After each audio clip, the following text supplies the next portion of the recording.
Good evening student আমি Prosenjit sir তোমাদের general science পড়াবো। এখানে বিশেষ করে ডাব্লিউবিপি, কেপিএসআই এবং রেল এর প্রিভিয়াস ইয়ারগুলো ম্যাক্সিমাম টাইম করাবো এবং অনেক ধরনের কোয়েশ্চেন এখানে আমি আলোচনা করব। তোমরা আমাকে অনেকেই অফলাইনে ক্লাস আমার করেছো, আজ থেকে তোমরা কন্টিনিউ অনলাইনে ক্লাস পেতে থাকবে।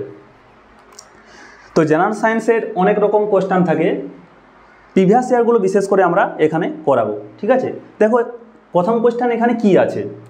প্রথম কোয়েশ্চেন আছে, দেখো নিচের কোনটি ভেক্টর রাশি। তো রাশি সম্বন্ধে নিচের কোনটি ভেক্টর রাশি, রাশি সম্বন্ধে তোমাকে ফার্স্ট আগে জানতে হবে। এগুলো দেখো দেয়া আছে। তো রাশি তোমরা জানো যে রাশি ক প্রকার, রাশি হচ্ছে দু প্রকার, একটা হচ্ছে স্কেলার রাশি এবং একটা ভেক্টর রাশি। স্কেলার রাশি কাকে বলে? যে রাশির মান আছে কোনো দিক বা অভিমুখ নেই। আর ভেক্টর রাশি কাকে বলে? যে রাশির মান ও দিক উভয়ে আছে, তাকে ভেক্টর রাশি বলা হয়। তো এখানে বলেছে কোনটি ভেক্টর রাশি, দেখো ভর দেওয়া আছে ভর। তাহলে ফার্স্টে বুঝতে হবে ভরটা কি টাইপ। ভর, ভর মানে কি? মনে করো এই পেনটা কী দিয়ে তৈরি, মনে করো এটা প্লাস্টিকের পেন। এবারে তুমি যদি চাঁদে নিয়ে যাও, এই প্লাস্টিকটা কি লোহা হয়ে যাবে? হবে না। জুথায় নিয়ে যাও, সে প্লাস্টিকেই থাকবে। মানে এর মধ্যে কতটুকু পদার্থ আছে সেটা হচ্ছে ওর ভর। তুমি জুথায় নিয়ে যাও, সেটা একইই থাকবে, সেটা জিনিসটা কি ভর। মানে এটা কেবলমাত্র কোন দিকের উপর ডিপেন্ড করছে কি? দিকের উপর ডিপেন্ড করছে না, কেবলমাত্র মানের উপর ডিপেন্ড করছে। তাই ভরটা এখানে কি রাশি? ভরটা হচ্ছে স্কেলার রাশি। ভরটা কি? স্কেলার রাশি। দেখো তারপরে অপশান কি দেওয়া আছে? ভার। ভারটা কি জিনিস? যে ভরকে পৃথিবী যে বল দিয়ে আকর্ষণ করছে সে জিনিসটা কি? ওটাই হচ্ছে ভার। ভর ইন্টু অভিকর্ষজ ত্বরণ সমান হচ্ছে ভার। তাহলে এটার ভর হচ্ছে 2 গ্রাম, কিন্তু চাঁদে নিয়ে গেলে কি এটার কমে যাবে, পৃথিবীর কেন্দ্রে নিয়ে গেলে 0 হয়ে যাবে। দেখো যেটা দিকের উপর ডিপেন্ড করবে সেটা কি? ভার। তাহলে দেখো মান ও দিক দুটোর উপর ডিপেন্ড করছে, মান ও দিক দুটোর উপর ডিপেন্ড করে, তাহলে সেটা কি রাশি? সেটা হচ্ছে ভেক্টর রাশি। তাহলে এখানে অ্যান্সার কি হবে? অ্যান্সার হবে ভার। দৈর্ঘ্য সময় এগুলো কি? দৈর্ঘ্যরও কেবলমাত্র মান আছে, কোনো দিক বা অভিমুখ নেই, তাহলে দৈর্ঘ্যটা কি রাশি? দৈর্ঘ্যটা হচ্ছে স্কেলার রাশি। সময়টারও কেবলমাত্র মান আছে, কোনো দিক নেই, তাই সময়টাও কি? স্কেলার রাশি। তাহলে এখানে কোশ্চেন কি ছিল? এখানে কোশ্চেন ছিল যে ভেক্টর রাশি কোনটি, তাহলে এটা ভার। তাহলে তোমরা মনে রাখবে যে ভরটা হচ্ছে স্কেলার রাশি, দৈর্ঘ্য সময় স্কেলার রাশি। ঠিক আছে, তাহলে এখান থেকে এরকমের টাইপের কোশ্চেন কিন্তু ডাব্লিউবি কেপিতে খুব পড়ে। এবারে দিয়েছে ভেক্টর রাশি, কোনোবারে স্কেলার রাশি, এগুলো তোমরাকে জেনে রাখতে হবে। ঠিক আছে, তা পরবর্তী কোশ্চেন দেখো, বলছে নিচের কোন মৌলটির কোনো আইসোটোপ নেই। আইসোটোপ আগে জানতে হবে যে আইসোটোপ কাকে বলে। আইসোটোপ কাকে বলে? দেখো আইসোটোপ কি করে মনে রাখবে, আইসোটোপ কাকে বলে?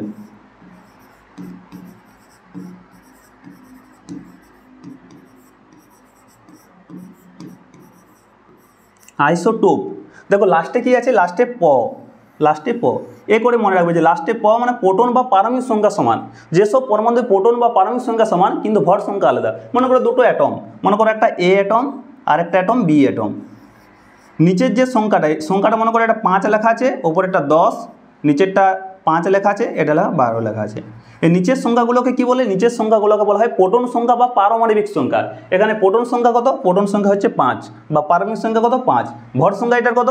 এটা হচ্ছে ভর সংখ্যা। ওপরের সংখ্যাটাকে কি বলে? ওপরের সংখ্যাটাকে বলা হয় ভর সংখ্যা, আর নিচের সংখ্যাটাকে কি বলে? প্রোটন সংখ্যা। ঠিক আছে, তাহলে এখানে প্রোটন সংখ্যা 5, ভর সংখ্যা এটা 10। এটার প্রোটন কত? এটার প্রোটন হচ্ছে 5, ভর সংখ্যা কত? 12। দেখো যেগুলো প্রোটন সংখ্যাগুলো সমান হবে বা পারমাণবিক সংখ্যাগুলো সমান হবে কিন্তু ভর সংখ্যাগুলো আলাদা হবে, সেটা হচ্ছে আইসোটোপ। তাহলে আইসোটোপে মনে থাকবে কি সমান? প্রোটন সংখ্যাগুলো সমান কিন্তু ভর সংখ্যাগুলো আলাদা। যদি এই ধরনের কেস হয় তাহলে সেটা কি? আইসোটোপ। তাহলে বলছে নিচের কোন মৌলটির আইসোটোপ নেই বলেছে। তোমরা জানো যে কার্বনের আইসোটোপ আছে। কার্বনের আইসোটোপ কোনগুলো? কার্বনের দেখো, কার্বন লিখে দিচ্ছি। কার্বনের কি 12, 6 আর কি 6, 14। দেখো এদের প্রোটন সংখ্যাগুলো কত? Proton 6, proton 6। দেখো প্রোটন সংখ্যাগুলো একই কিন্তু দেখো ভর সংখ্যাগুলো আলাদা। যদি এই ধরনের কেস হয় তাহলে সেটা কি? আইসোটোপ। তাহলে কার্বনের আইসোটোপ আছে। অক্সিজেনের আইসোটোপ আছে। অক্সিজেন কি করে আইসোটোপ আছে? দেখো অক্সিজেনের আইসোটোপ কি? অক্সিজেনের অ্যাটমিক নাম্বার কত? 8, এর 16। অক্সিজেনের আবার অ্যাটমিক নাম্বার 8, এর কত? 18। তাহলে দেখো যাদের প্রোটন সংখ্যাগুলো সমান কিন্তু ভরগুলো আলাদা, তাহলে অক্সিজেনের কি আইসোটোপ আছে। হাইড্রোজেন দেখো, হাইড্রোজেনেরও আইসোটোপ পাবে। হাইড্রোজেনের কটা আইসোটোপ আছে? পরীক্ষায় খুব পড়ে যে হাইড্রোজেনের কয়টি আইসোটোপ আছে। হাইড্রোজেনের 3টে আইসোটোপ আছে। ঠিক আছে, তাহলে হাইড্রোজেন আইসোটোপগুলো লিখে দিচ্ছি। দেখো H11, H12 এবং H13। তাহলে দেখো এখানে প্রোটন সংখ্যাগুলো দেখো প্রত্যেকের কত? 1, 1, 1, কিন্তু ভর সংখ্যাগুলো আলাদা। ঠিক আছে, তাহলে হাইড্রোজেনেরও আইসোটোপ হলো। হাইড্রোজেনেরও আইসোটোপ আছে। এখানে কোয়েশ্চেনটা কী দিয়েছিল যে নিচের কোন মৌলটির কোনো আইসোটোপ নেই, তাহলে কার আইসোটোপ নেই, তার অ্যান্সার কী হবে, সোডিয়াম। অ্যান্সার হবে সোডিয়াম। সোডিয়ামের একটি মাত্র অস্তিত্ব 11, 23, এর কোনো আইসোটোপ নেই। তাহলে আইসোটোপ নেই কার, সোডিয়ামের। এ ধরনের কোয়েশ্চেন, এটা তোমাদের কোয়েশ্চেন তুলেছে আইসোটোপ নেই, এমনি দুটো আবার দু ধরনের কোয়েশ্চেন পড়ে, একটা হচ্ছে আইসোটোন আর আইসোবার।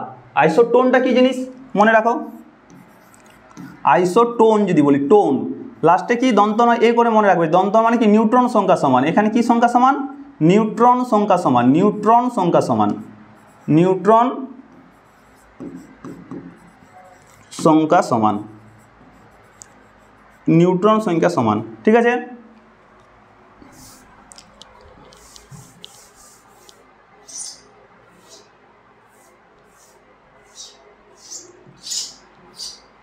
নিউটন সংখ্যা সমান, তাহলে আইসোটোনে কি, আইসোটোনে নিউটন সংখ্যাগুলো সমান হবে। যদি এক্সাম্পল দিই কী হবে, দেখো মনে করো এ আছে, এখানে 10 দিলাম, এখানে 15, এটা বি দিলাম, এটা যদি আমি কি দিই মনে করো এখানে 12 দিলাম, তাহলে ওপরটা কত দেবো, 5 ডিফারেন্স হতে হবে। নিউটন সংখ্যা মানে কি, এদের ডিফারেন্সটা সমান করতে হবে, 12, 5, 17। তাহলে দেখো যাদের নিউটন সংখ্যাগুলো সমান, এটাও নিউটন সংখ্যা 5, এটারও নিউটন সংখ্যা 5, তাহলে যাদের নিউটন সংখ্যাগুলো সমান হবে সেটা হবে আইসোটোন। আর আইসোবারটা কি, যাদের ভর সংখ্যাগুলো সমান হবে, মনে করো দুটো মৌল আইসোবার, দেখো আইসোবার,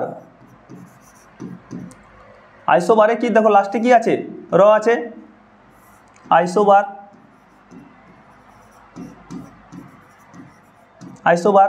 তো আইসোবারে কি দেখো লাস্টে কি আছে, র আছে, মানে ভর সংখ্যাগুলো সমান। এখানে কোন মৌলগুলো হবে, দেখো ভরগুলো সমান,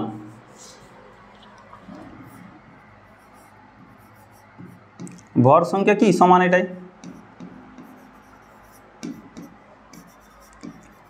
ভর সংখ্যা সমান। তাহলে যদি এখানে কেমন উদাহরণ হবে, ভর সংখ্যাগুলো সমান, মনে করো একটা মৌল এ, এটা 10, এটা 3, একটা মৌল এ, এটা 10, এটা মনে করো 4। তাহলে যাদের ভরগুলো সমান, যাদের ভরগুলো সমান কিন্তু কি প্রোটন সংখ্যাগুলো আলাদা, সেগুলো হচ্ছে আইসোবার। তোমাদের এখানে কোয়েশ্চেন ছিল কোনটা আইসোটোপ নেই, আমি দুটো আবার বাড়তি করে দিলাম, একটা হচ্ছে আইসোবার আর আইসোটোন। মনে রাখবে আইসোবারে ভর সংখ্যা সমান এবং আইসোটোনে নিউটন সংখ্যা সমান। এই কোয়েশ্চেনগুলো বারবার রিপিট দিতে থাকে ডাব্লিউবি কেপিতে, ঠিক আছে। দেখো বলেছে কার্যের মাত্রা কি, আগে জানতে হবে যে কার্য সমান কি, কার্য কাকে বলে, যে কোনো বস্তুর উপর যদি আমরা বল প্রয়োগ করি যদি বস্তুর স্মরণ ঘটে, আমি কোনো বস্তুর উপর বল প্রয়োগ করছি যদি বস্তুর স্মরণ ঘটে, ঠিক আছে। যদি আমি মনে করো দেয়ালটাকে ভাঙার চেষ্টা করছি, তো দেয়ালটা ভাঙবে না, তাহলে আমি বল প্রয়োগ করলেও কিন্তু কার্য করতে পারলাম না। তাহলে কার্য মানে বল প্রয়োগ করবো যদি বস্তুর স্মরণ ঘটে, তখনই বলতে পারবো ওটা কার্য। তাহলে কার্য সমান কি, কার্য সমান হচ্ছে বল ইন্টু স্মরণ। তাহলে ডাব্লু ওয়ার্ক ডান সমান কি হচ্ছে, বল ইন্টু স্মরণ। এটা ফোর্স ইন্টু ডট প্রোডাক্ট, এই ডট প্রোডাক্ট হয়, দুটো ভেক্টর আসছে, এটা ডট প্রোডাক্ট, বল ইন্টু স্মরণ। বলকে এফ দিয়ে প্রকাশ করছি, স্মরণকে কি দিয়ে, এস দিয়ে প্রকাশ করছি, বল ইন্টু স্মরণ। তো মাত্রা বলেছে, এটা একটা ডট প্রোডাক্ট, তো তাহলে এফ এস কস থিটা হয়, কস থিটা হয়। এটা মাত্রা যেহেতু বলেছে, মাত্রা কী করে করবে, বলের মাত্রা ইন্টু স্মরণের মাত্রা। এটা এম মানে বলের মাত্রা ইন্টু স্মরণের মাত্রা। বলের মাত্রা তো সবাই তোমরা জানো, বলের মাত্রা কি এম এল টি মাইনাস 2, আর স্মরণের মাত্রা কি করে হলো, স্মরণের মাত্রা হচ্ছে এল, ঠিক আছে। তো বলের মাত্রা এটা কেন লিখলাম, বলের মাত্রা, বল সমান জানো তোমরা নিউটনের সূত্র থেকে, বল সমান কি ভর ইন্টু ত্বরণ। তাহলে ভরের মাত্রা এম আর ত্বরণের মাত্রা এল টি মাইনাস 2। আবার স্মরণের মাত্রা কি, স্মরণ মানে তো প্রথম বিন্দু এবং শেষ বিন্দুর অন্তিম দূরত্ব, সর্বনিম্ন অন্তিম যে দূরত্বটা সেটা হচ্ছে স্মরণ। স্মরণ মানে এক প্রকার কি দূরত্ব, মানে দৈর্ঘ্য, দৈর্ঘ্যের মাত্রা কি এল, তাহলে এল বসালাম। ওয়ার্ক ডাউন সমান হচ্ছে বল ইন্টু স্মরণ, তাহলে বলের মাত্রা লিখছি এম এল টি মাইনাস 2 আর স্মরণ হচ্ছে এল। তাহলে দেখো কটা এল হলো, দুটো, তাহলে হচ্ছে এম এল স্কোয়ার টি মাইনাস 2, টি মাইনাস 2। তাহলে কোন অপশানটা আছে দেখো, অপশান দেখো এম এল স্কোয়ার টি মাইনাস 2। তাহলে এখানে প্রথম অপশানটা হয়ে যাচ্ছে, প্রথম অপশানটা হচ্ছে কার্য, ঠিক আছে। কার্যের মাত্রা বুঝতে পারলে যে কার্য সমান হচ্ছে বল ইন্টু স্মরণ, বলের মাত্রা বসালাম, স্মরণের মাত্রা বসালাম, করে দিলাম, হয়ে গেল, ঠিক আছে।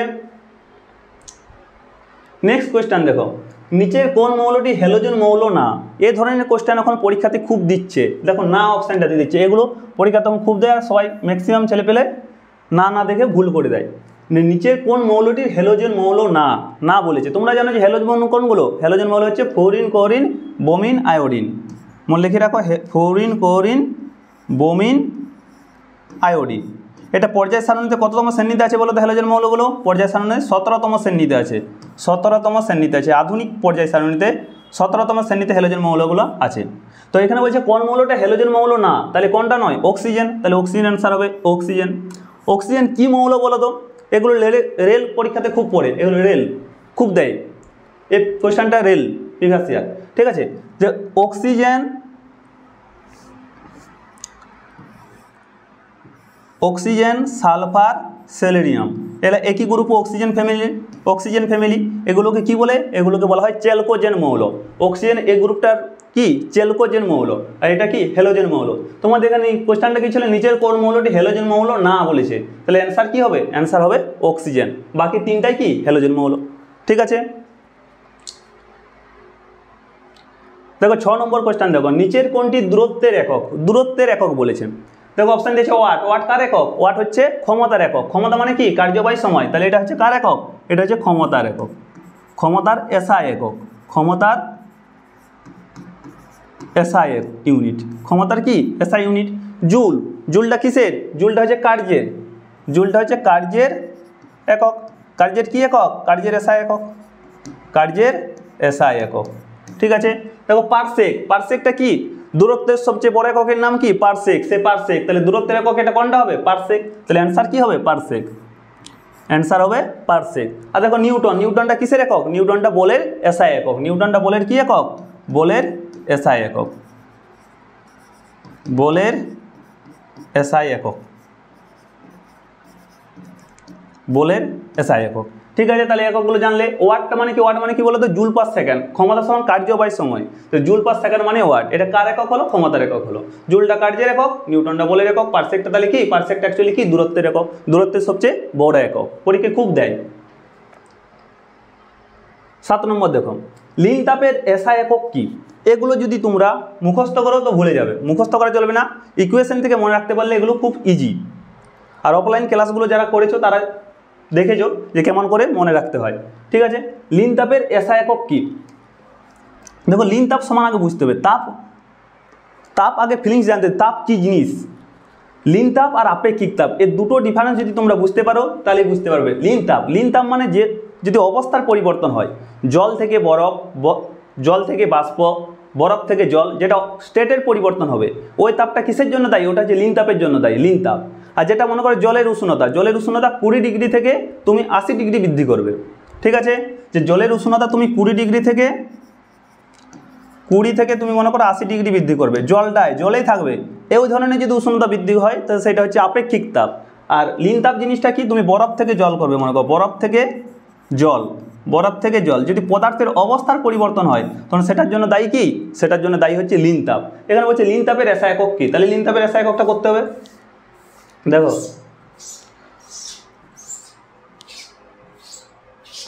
লিন তাপের এসআই একক, তাহলে দেখো এইচ সমান কি? এইচ সমান তোমরা জানো এইচ সমান হচ্ছে এম এল। এল কি? এল সমান হচ্ছে লেটেন্ট হিট মানে লিন তাপ। এই এলটাই হচ্ছে কি? এল সমান হচ্ছে লিন তাপ, লিন তাপ, লিন তাপ। তাহলে এল সমান কি হচ্ছে? দেখো এল সমান কি হবে? H by M, H by M. তাহলে এইচটা কি? এইচটা হচ্ছে মোট তাপ, তাপের একক জানো, তাপের একক কি? এসআই পদ্ধতিতে কি? জুল, তাপের একক এসআই পদ্ধতিতে কি? জুল। আর ভরের একক জানো এসআই পদ্ধতিতে কি? কেজি। তাহলে ভরের একক হচ্ছে কেজি, তাহলে জুল পার কেজি। দেখো এই অপশানটা আছে এসআই পদ্ধতি জুল পার কেজি, দেখো জুল পার কেজি প্রথম অপশানটাই আছে, জুল পার কেজি। তাহলে তোমরা এটা লিখে নেবে যে লিন তাপ সমান কি? লিন তাপ সমান কি? এইচ সমান এম এল, এল সমান হচ্ছে লেটেন্ট হিট, তাহলে লিন তাপ সমান এইচ বাই এম, মোট তাপ বাই ভর, তাহলে মোট তাপ জুল পার কেজি, ঠিক আছে? এটা হচ্ছে লিন তাপের একক। দেখো তারপরে দেওয়া আছে ক্যালোরি পার কেজি, এই অপশানটা কেন হচ্ছে না? তাপের সিজিএস একক যদি হতো, তাপের সিজিএস একক দেখো ক্যালোরি, তাপের সিজিএস একক কি? ক্যালোরি। কিন্তু দেখো ভরের একক কি? গ্রাম, তাহলে ক্যালোরি পার গ্রাম হতো, সিজিএসে কি হতো? ক্যালোরি পার গ্রাম। কিন্তু অপশানে কি দেওয়া আছে? ক্যালোরি পার কেজি, তাহলে চেঞ্জ আলাদা আছে, তাহলে এই জন্য এটা হচ্ছে না, এই জন্য হচ্ছে না, এটা হলো না। এটা দেখো কার একক? এটা ক্যালোরি গ্রাম ডিগ্রি সেন্টিগ্রেড, এটা কার একক? এটা দেখো আপেক্ষিক তাপের একক। আপেক্ষিক তাপ সমান কি? দেখো লিখে রাখো, এগুলো কাজে লাগবে।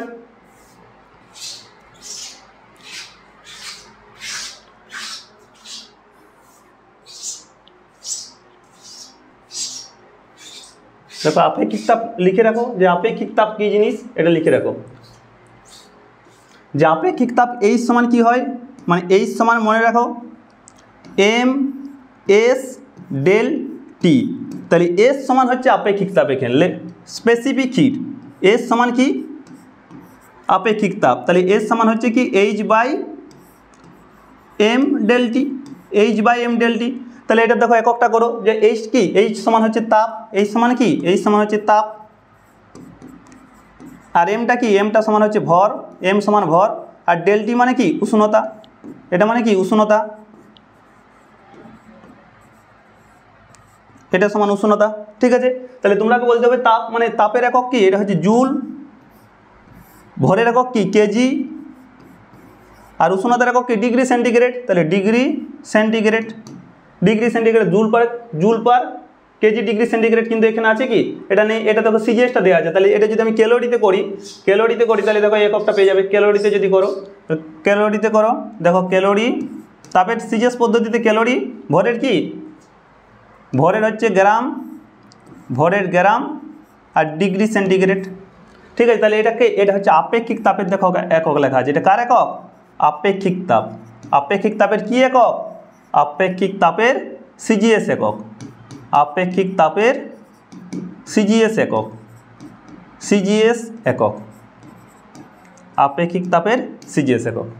বুঝতে পেরেছো? দেখো ওয়াট দেওয়া আছে, আবার ওয়াটটাকেও একটু আগে করলে ক্ষমতার একক, কিন্তু এখানে কি বলেছিল লিন তাপের এসআই একক, তাহলে অ্যান্সার কি হবে জুল পার কেজি। কি করে মনে রাখবে, ইকুয়েশন মনে রাখবে যে এইচ সমান এম এল, এল সমান লেটেন্ট হিট, তাই এল সমান কি এইচ বাই এম, ওইভাবে করবে তো মনে থাকবে। আর এটা কি, এটা স্পেসিফিক হিটের ইকুয়েশন, এটা হচ্ছে স্পেসিফিক হিটের ইকুয়েশন, আপেক্ষিক তাপের ইকুয়েশন। এই দুটো এগুলো থেকে কিন্তু খুব দেয়, এটা রেলের প্রিভিয়াস ইয়ার। দেখো পারমাণবিক ব্যাসার্ধ সর্বোচ্চ কার, এগুলো খুব দেয়, এখন খুব দেয়। পারমাণবিক ব্যাসার্ধ সর্বোচ্চ কার, আগে মৌলগুলোকে জানতে হবে। ঠিক আছে, অফলাইন ক্লাস করলে তোমরা এগুলো খুব ইজিলি করতে পারবে। দেখো এখানে বলছে পারমাণবিক ব্যাসার্ধ সর্বোচ্চ কার। ঠিক আছে, তাহলে দেখো প্রথম মৌলটাকে, প্রথম মৌলটা হচ্ছে পটাশিয়াম। পটাশিয়ামের অ্যাটমিক নাম্বার কত, পটাশিয়ামের অ্যাটমিক নাম্বার হচ্ছে 19। সোডিয়ামের কত, সোডিয়ামের হচ্ছে 11। লিথিয়ামের কত, লিথিয়ামের হচ্ছে 3। অক্সিজেনের কত, অক্সিজেনের হচ্ছে 8। ঠিক আছে, তাহলে আমরা পারমাণবিক ব্যাসার্ধ বলতে কি বুঝবো, ওর রেডিয়াসটা দেখতে হবে, ওর সাইজ ফ্যাক্টরটা দেখতে হবে। তাহলে প্রথম আমরা এখানে এসব করতে গেলে কি করতে হবে, প্রথমে ইলেকট্রন বিন্যাস জানতে হবে, ইলেকট্রন বিন্যাস। তো ইলেকট্রন বিন্যাস কী করে তোমরা জানো যে বিভিন্ন মাঝে নিউক্লিয়াস থাকে, বিভিন্ন এক সেল থাকে, এলো কক্ষপথ থাকে, প্রথম কে এল এম করে চলতে থাকে। তাহলে তোমাকে প্রথম করতে হবে কি ইলেকট্রন বিন্যাস তোমাকে ভালো করে জানতে হবে। ইলেকট্রন বিন্যাস জানলে এই কোশ্চেনগুলো খুব ইজিলি করে দেবে। দেখো দেখো প্রথম কক্ষপথ কি, প্রথম কক্ষপথ তাহলে কে, প্রথম কক্ষপথ তাহলে কে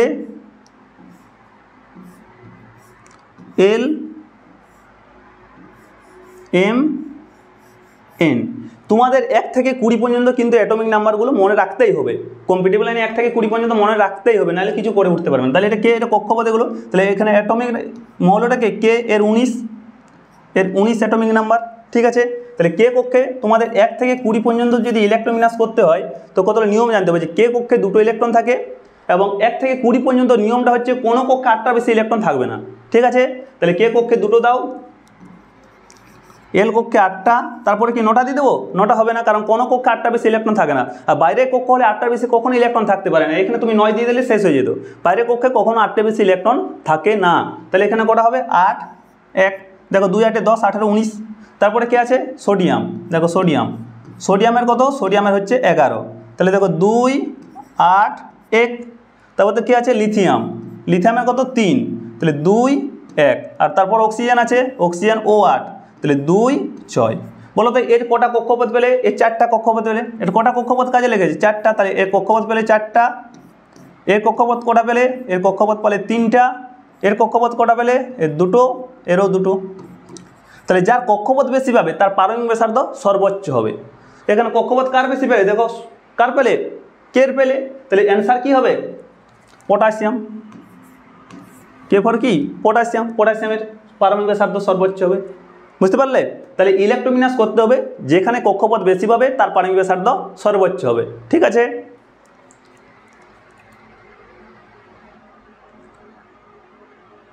দেখো পরের কোশ্চেন, কোনো বস্তুর ওপর লম্বভাবে 5 নিউটন বল প্রয়োগ করলে বস্তুর সরণ হয় 2 মিটার। তাহলে বস্তুর ওপর কার্যের পরিমাপ নির্ণয় করো। যে কোনো বস্তুর উপর লম্ব হয় বলে যে 5 নিউটন বল প্রয়োগ করলে বস্তুর সরণ হয় 2 মিটার, তাহলে কার্যের পরিমাপ নির্ণয়। তো কার্য সমান আমি একটু আগে বললাম, কার্য সমান কি বল ইন্টু সরণ। কোনো বস্তুর উপর তুমি বল প্রয়োগ করবে যদি বস্তুর সরণ ঘটে, তাহলে সেটাই হচ্ছে কার্য। তাহলে ওয়ার্ক ডান ডাব্লু সমান কি, ডাব্লু সমান হচ্ছে F into S, F into S, এটা ডট প্রোডাক্ট, ঠিক আছে। ডট প্রোডাক্ট কি হয়, কস থিটা হয়, তাহলে F S cos theta, F S cos theta মনে রাখতে হবে। তাহলে এখানে কি বলেছে যে কোনো বস্তুর উপর লম্ব হয়ে 5 নিউটন বল প্রয়োগ করলে, তাহলে এখানে দেখো বল কত আছে, বল এফ সমান কি, এফটা হচ্ছে ফোর্স, বল কত দেওয়া আছে 5 নিউটন বল দেওয়া আছে 5 নিউটন। তারপর তো কী দেওয়া আছে দেখো বস্তুর সরণ মানে এস কত দেওয়া আছে, এস দেওয়া আছে 2 মিটার, 2 মিটার দেওয়া আছে। দেখো বলের এসআই একক কি নিউটন, তাহলে এটাও এসআই একক, আর সরণের মিটার, দুটো এসআই আছে, সিজিএস এসআই নেই।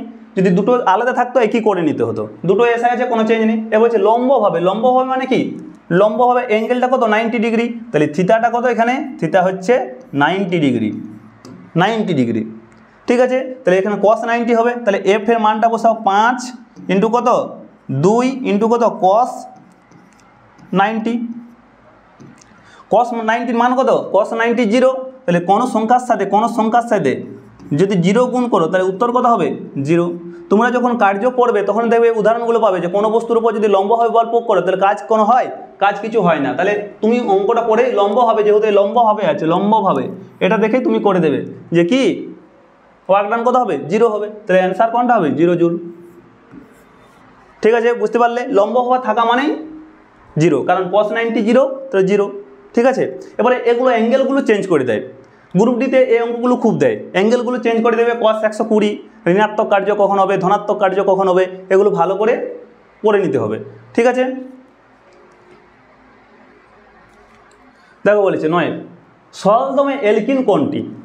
তোমরাকে 3টা জিনিস জানতে হবে কেমিস্ট্রিতে, যে অ্যালকেন, অ্যালকিন, অ্যালকাইন 3 টাইপের যৌগ হয়, ঠিক আছে। তাহলে অ্যালকেন হয় কি কি হয় বললাম, অ্যালকেন হয়,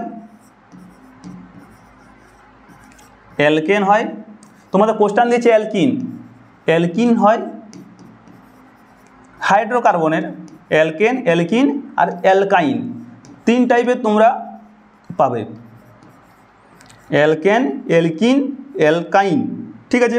তাহলে অ্যালকেন কি, অ্যালকেন যদি কোনো কার্বনের সিঙ্গেল বন্ডের সাথে যুক্ত থাকে, প্রতিটা বন্ড কি সিঙ্গেল বন্ড যদি হয়, না সিঙ্গেল বন্ডের সাথে যদি থাকে, সিঙ্গেল বন্ড এমনি করে মনে রাখো যে সিঙ্গেল বন্ড যদি থাকে,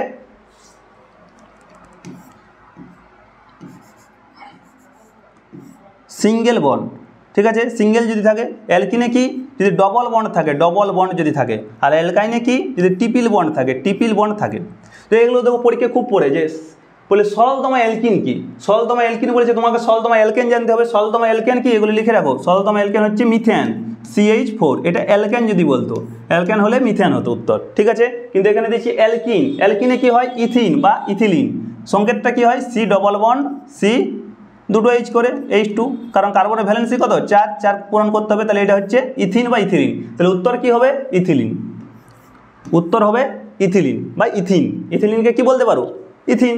আর অ্যালকাইন সরলতম পড়ে কি, অ্যালকাইন কি পড়ে, অ্যালকাইন হচ্ছে অ্যাসিটিলিন, মানে C triple bond C H H, ঠিক আছে। তাহলে তোমাকে এখানে 3টা জিনিসে মনে রাখতে হবে, এগুলো কখনো কখনো রিপিট দেয়। সরলতম অ্যালকিন হলে ইথিলিন বা ইথিন, সরলতম অ্যালকেন হলে মিথেন, এবং সরলতম অ্যালকাইন হলে অ্যাসিটিলিন, এটা কি অ্যাসিটিলিন, মনে থাকবে, ঠিক আছে। দেখো বলছে বিক্ষিপ্ত প্রতিফলন কোথায় হয়। তোমরা প্রতিফলন নিশ্চয়ই পড়েছো, যে প্রতিফলন কি, প্রতিফলন কি, প্রতিফলন 2 প্রকার হয়, একটা হচ্ছে নিয়মিত প্রতিফলন হয়, একটা হচ্ছে বিক্ষিপ্ত প্রতিফলন হয়।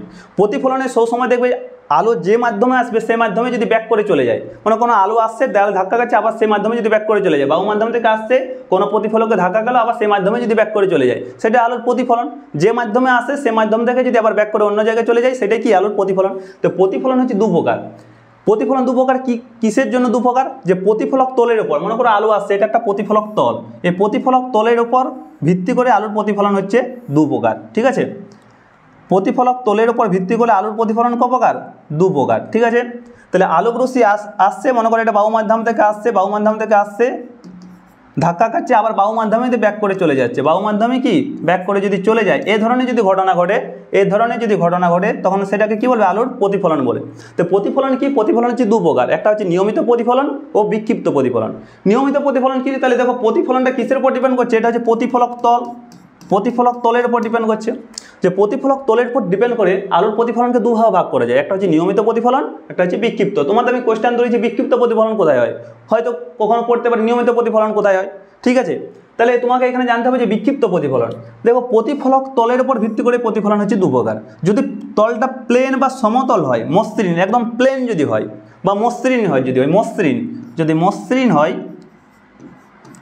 তলটা কি, তলটা যদি মসৃণ বা প্লেন যদি হয়, তাহলে সেক্ষেত্রে কি দেখতে পাবে, নিয়মিত প্রতিফলন দেখতে পাবে। এই ক্ষেত্রে কি দেখতে পাবে, নিয়মিত প্রতিফলন দেখতে পাবে, নিয়মিত প্রতিফলন, এগুলো লিখে নেবে, নিয়মিত প্রতিফলন দেখতে পাবে, নিয়মিত প্রতিফলন দেখতে পাবে। কোথায় দেখতে পাওয়া যায়, সমতল দর্পণ আয়নাতে নিয়মিত প্রতিফলন দেখতে পাওয়া যায়। এটা বিক্ষিপ্ত প্রতিফলন কখন হবে, যদি তলটা এবড়ো খেবড়ো হয়, মসৃণ যদি না হয়, এবড়ো খেবড়ো, মসৃণ যদি না হয়, অমসৃণ, যদি অমসৃণ তলটা হয়, তো সেক্ষেত্রে তুমি কি দেখতে পাবে, সেক্ষেত্রে তোমরা বিক্ষিপ্ত প্রতিফলন দেখতে পাবে, বিক্ষিপ্ত প্রতিফলন। তাহলে বিক্ষিপ্ত প্রতিফলন কোথায় দেখতে পাওয়া যায়, দেখো প্রথমে দেওয়া আছে সমতল দর্পণ, সমতল দর্পণে কি বললাম, এখানে নিয়মিত প্রতিফলন লক্ষ্য করা যায়, এখানে নিয়মিত প্রতিফলন লক্ষ্য করা যায়, নিয়মিত প্রতিফলন লক্ষ্য করা যায়, নিয়মিত।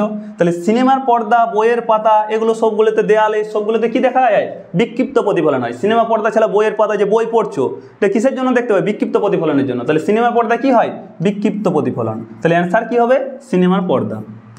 আর মসৃণ তলে কি হয়, নিয়মিত প্রতিফলন, আর উত্তল দর্পণ আলাদা কেস, ঠিক আছে। তাহলে এখানে অ্যান্সার কি হবে, সিনেমার পর্দায় দেখতে পাওয়া যায়, ঠিক আছে। নেক্সট কোয়েশ্চেন দেখো, দাড়ি কাটতে কোন দর্পণ ব্যবহার করা হয়। তোমরাকে তিনটা কথা মনে রাখতে হবে, এগুলো WBKPর ফেভারিট কোয়েশ্চেন, কোনো না কোনো একটা তুলতে থাকে প্রতিবার। তিনটা জিনিস তোমরাকে মনে রাখতে হবে। দেখো, কোনো জিনিস, ছোট জিনিসকে যদি বড় করে দেখতে হয়, তাহলে অবতল দর্পণ ব্যবহার করা হয়। লিখে রাখো যে ছোট জিনিসকে যদি আমি বড় করে দেখতে হয়, ছোট জিনিসকে বড় করে দেখতে হলে, ছোট জিনিসকে বড় করে যদি দেখতে হয়, বড় করে যদি দেখতে হয়, তাহলে কি দর্পণ ব্যবহার করবে, অবতল দর্পণ ব্যবহার করবে, অবতল দর্পণ ব্যবহার করবে, অবতল দর্পণ। ছোট জিনিসকে বড় করে দেখতে হলে অবতল দর্পণ। আবার বড় জিনিসকে যদি ছোট করে দেখতে হয়, বড় জিনিসকে যদি ছোট করে দেখতে হয়, বড় জিনিসকে যদি ছোট করে দেখতে হয়, তাহলে কি দর্পণ ব্যবহার করবে, উত্তল দর্পণ ব্যবহার করবে, উত্তল দর্পণ ব্যবহার করবে।